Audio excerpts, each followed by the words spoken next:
కాలఘట్టంగా చూపిస్తున్నారా అనిపించింది. కానీ ఆ 30-40 minutes ఎక్కడైతే మనకు అయిపోతుందో, వన్స్ క్యారెక్టర్ ఇంట్రడక్షన్ అయిపోతాయో స్టోరీలోకి వెళ్ళాక పేస్ పికప్ అయింది. ఒక రకంగా అదే మంచిదైంది. ఎందుకంటే స్టార్టింగ్ నుంచి హై పేస్లో ఉంటే ఎక్కడో చోట సడన్గా పడిపోయేది. బట్ అదే ప్లస్ అయింది. స్లోగా రేస్ చేసుకుంటూ బార్స్ రేస్ చేసుకుంటూ వెళ్ళి సెకండ్ హాఫ్లో కూడా అదే పేస్ కంటిన్యూ చేశారు. ఎక్కడ నాకు మళ్ళీ సెకండ్ హాఫ్లో టైం తెలియలేదు ఇన్ఫ్యాక్ట్. బట్ ఆ స్టార్టింగ్ మాత్రం 30-40 minutes ఆయన మూవీ లవర్, నాకు ఆ టైం తెలీదు. సో ఓవరాల్గా మూవీ మాత్రం చాలా బాగుంటుంది. మూవీకి మెయిన్ ప్లస్ ఏంటి అంటే ఆబ్వియస్లీ ఎన్టీఆర్. ఎందుకు అంటే ఆయన తండ్రి రోలు, కొడుకు రోలు, ట్రిపుల్ యాక్షన్ చూసాం, డ్యూయల్ యాక్షన్ కూడా చూసాము. ఇప్పుడు కూడా మళ్ళీ తండ్రిలాగా కొడుకులాగా మనం చూస్తూ మంత్రముగ్ధులం అయిపోతాం ఎన్టీఆర్ గారిని చూస్తూ, ఆయన యాక్షన్ సీక్వెన్సెస్ని చూస్తూ.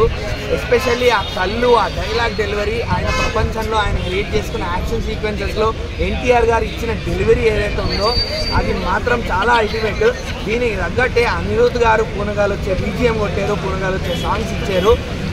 ఎన్టీఆర్ గారి డ్యాన్స్, ఆయుధ పూజలో డ్యాన్స్ చాలా బాగుండింది. దావుదీలో కూడా మంచి రొమాంటిక్ సాంగ్ కాబట్టి దానికి తగ్గట్టే సింపుల్ స్టెప్స్, మంచి గ్రేస్ఫుల్ స్టెప్స్ అవి.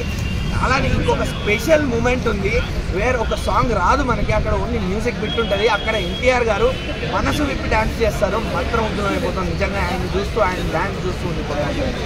ఓవరాల్గా మూవీ మాత్రం చాలా బాగుంది. ప్రీ ఇంటర్వెల్, ప్రీ క్లైమాక్స్ మాత్రం స్టాండ్ అవుట్. ఇది మాత్రం ఖచ్చితంగా చెప్తా. శ్రీకాంత్, సైఫ్ అలీ ఖాన్, ప్రకాష్ రాజ్ గారికి అంత స్క్రీన్ ప్రెజెన్స్ దొరక్కపోయి ఉండొచ్చు. బట్ వారికి తగ్గ రోల్స్ వాళ్ళు చేశారు.